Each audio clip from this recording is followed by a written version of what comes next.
Bonjour les amis et bienvenue sur ma chaîne Concept Linda Déco. C'est toujours un réel plaisir de vous avoir sur cette chaîne et merci. Alors, ce que je vous propose aujourd'hui, c'est de faire vous-même votre cadre de mur comme moi je l'ai fait. Alors, je vous invite à regarder rapidement la méthode et le rendu et après je vous explique le pas à pas. Alors, pour faire ce tuto, vous aurez besoin de ce matériel dont je vous explique la fonctionnalité par la suite. Alors, pour ceux qui ont un PC, je vous invite à ouvrir Word et pour ceux qui ont un Mac, d'ouvrir Google Doc. En fait, moi, je suis partie sur l'idée de faire un mur de cadre avec des pensées, des citations qui me boostent au quotidien. Donc, je vais partager avec vous cette pensée qui m'est propre. Donc, chaque matin, pour me motiver, je me dis en fait qu'il y a une personne pour miser sur moi et c'est moi-même. Donc c'est-à-dire, si moi je crois en moi, je pense que je peux embarquer, pas mal de personnes. Alors une fois que vous écrivez ça sur, votre, document, choisissez la police qui vous correspond, qui vous parle et aussi les couleurs qui vous intéressent. Moi, je suis partie sur un truc noir et blanc, un truc très simple et j'imprime avec mon imprimante, chez moi. Mais après vous pouvez imprimer, chez l'imprimeur du coin. Je pense que la qualité sera beaucoup mieux. Donc voilà, donc moi, j'ai ma petite imprimante qui est utile, hein, qui me permet d'aller plus rapidement et donc du coup, voilà le rendu, de ma pensée en noir et blanc. Alors, l'étape suivante, c'est finalement de reconstituer au sol la figure que vous voulez voir figurer sur votre mur. Alors, comme vous voyez, là, je suis partie sur un carré géant que je trouve très mignon. Donc, du coup, je réessaye d'autres propositions. Donc, libre à vous de faire plusieurs propositions. Et une fois que vous avez fini de faire une proposition, je vous conseille de prendre en photo toutes les compositions et après de les comparer et finalement de juger ce sur quoi vous allez partir. Donc là, en fait, j'ai voulu partir en fait une progression de cadres que je trouve pas mal, mais finalement j'ai retenu, le carré géant. Alors l'étape d'après, c'est de prendre finalement les citations que j'ai pu imprimer pour les mettre dans le cadre. Donc, pour la petite histoire, en fait, ce cadre, je l'ai chiné dans un marché aux puces vraiment pas cher. Je l'ai acheté à 30 centimes que j'ai trouvé ce cadre vraiment très beau. Donc, au final, j'enlève cette affiche qui est à l'intérieur qui me plaît pas du tout. Donc là, je le mets sur un fond blanc. Je trouve que bon, c'est pas terrible. Je le remets où il y avait l'affiche que je trouvais pas très jolie. Finalement, je le trouve sympa sur un fond sombre.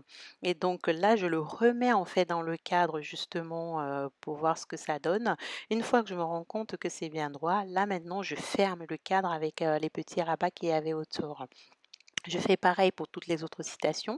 Maintenant, je prends le wax, en fait, je le découpe, avec, la feuille qui était dans le cadre justement pour garder les mêmes dimensions et là, je le mets dans le cadre. Je fais la même chose que tout à l'heure, je rabats et je pose. Alors la suite maintenant, c'est avec ce papier peint que je trouve, très joli également et donc là, pareil, je coupe les dimensions du papier qu'il y avait dans le cadre pour justement le remettre à la place du papier qu'il y avait au départ. Donc maintenant, pour résumer, j'ai fait, 2, cadres de wax et 2 cadres avec, le papier peint et les petites citations que j'ai pu, rédiger autour. Donc voilà. Et par la suite, la petite histoire avec mon fils, que je vous expliquerai un peu plus tard. Donc, l'étape d'après maintenant, c'est de, remettre en fait, le modèle que vous avez décidé, d'utiliser sur le sol et de prendre les bonnes dimensions justement pour qu'au mur ça puisse être droit. Donc au moins je suis partie sur un carré, c'est un peu plus facile de prendre les mesures, donc il faut juste que je m'assure que, toutes les longueurs ont la même mesure. Donc après, libre à vous de faire marcher votre inspiration et de partir sur quelque chose de beaucoup plus, funky, comme on dit. Donc, faites marcher justement votre inspiration et allez-y. Donc maintenant, je reporte en fait les codes que j'ai pu avoir, sur le mur. La règle des niveaux était importante, je vous disais, parce que justement, ça me permet de tracer droit. Donc je vous invite, justement à l'utiliser.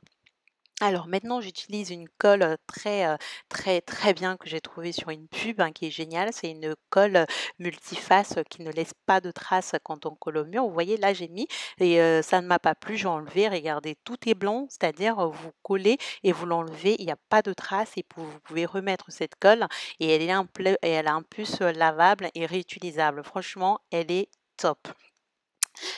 Du coup, je vous conseille finalement, si vous partez sur le même modèle que moi, de coller, les petits cadres d'abord tout autour, justement pour délimiter le périmètre et maintenant coller les grands cadres au milieu parce que l'idée, c'est vraiment de faire, le carré. Donc une fois que vous avez en fait collé tout autour, vous collez la pièce maîtresse et voilà le rendu que je trouve, ma foi, pas mal. Je ne sais pas ce que vous en pensez. En tout cas, si vous le réalisez, prenez une photo et partagez-la avec moi. Vous avez aimé? Eh bien, parfait, vous êtes sur la bonne chaîne, restez connectés. Alors, ce que je vous propose maintenant, c'est finalement de vous expliquer clairement l'idée générale qu'il y a derrière ce mur de cadre. Avec vous en premier, c'est une pensée qui me porte, une pensée qui me fait avancer. Donc, je me dis tous les jours en me levant, il y a toujours une personne pour miser sur moi, et c'est moi-même. Et donc, du coup, je me dis, si moi-même je ne mise pas sur moi, personne ne misera sur moi. Toujours, on a envie d'entreprendre, on a envie de se lancer, mais le premier frein, c'est même pas les autres, c'est nous. Donc, lâchez-vous, cassez les codes, lancez-vous, faites-vous confiance, les autres le feront autant. Alors, je voulais partager également avec vous un truc très rigolo. Mon fils qui n'a que 18 mois ne parle pas encore très bien, vous en doutez. Donc il dit quelques mots, papa, il dit pas encore maman, mais par contre, il appelle sa petite sœur. Et oui. Et donc du coup, ce serait trop facile s'il appelait sa petite sœur par son vrai prénom. Sa petite sœur s'appelle Maribou, mais devinez comment il l'appelle? Paquito. C'est trop rigolo. Et quand je l'entends dire ça, ça me fait tellement chaud au cœur et ça m'inspire. Et la dernière citation que je voulais partager avec vous, c'est de George Eliot. Il n'est jamais trop tard pour devenir ce que tu aurais pu être. Donc effectivement, moi aujourd'hui, je suis en train de lancer mon agence d'architecture d'intérieur. Après une bonne formation, je me lance. En fait, je suis de formation ingénieur et on ne me voyait pas du tout dans la décoration d'intérieur. Et pourtant, c'est une passion depuis des années.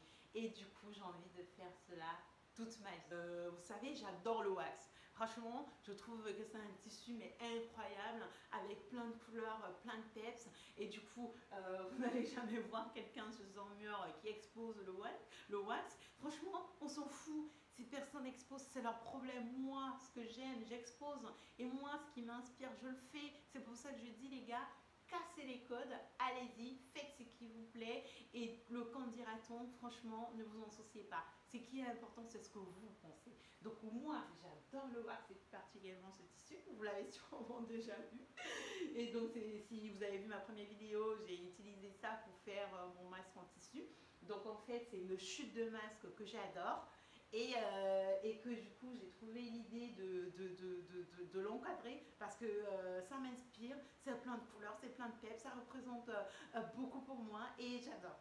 J'espère vraiment que ça vous a inspiré et que vous allez faire votre mur de cadre qui vous inspire ou tout simplement qui est joli, qui vous apporte de la joie, de la bonne humeur et du sourire aux lèvres. S'il vous plaît, partagez avec moi les vidéos de vos murs de cadre que vous avez fait pour que je puisse voir ce qui vous a inspiré et comme ça va me remotiver et me booster.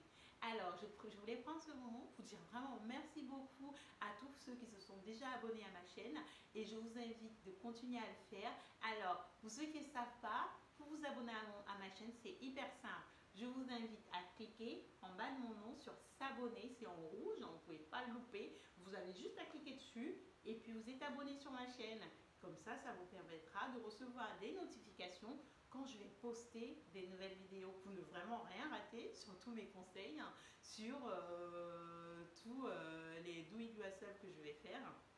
Je vous invite également à liker la vidéo si vous avez aimé, à me mettre un petit pouce, à commenter, à me poser toutes les questions que vous voulez. S'il y a des points que je n'ai pas abordés sur ce tuto par manque de temps, parce que je ne voulais pas, par exemple, vous saouler avec une vidéo trop longue, donc n'hésitez pas à me poser des questions sur les cadres, sur mon matériel, sur tout ce que vous voulez. Enfin, je répondrai vraiment à toutes les questions. Voilà, allez-y, partagez sans modération, likez sans modération, abonnez-vous sans modération. C'est toujours bien d'avoir des abonnés, des gens qui nous suivent. Ça permet de se motiver et de vous faire encore des plus belles choses.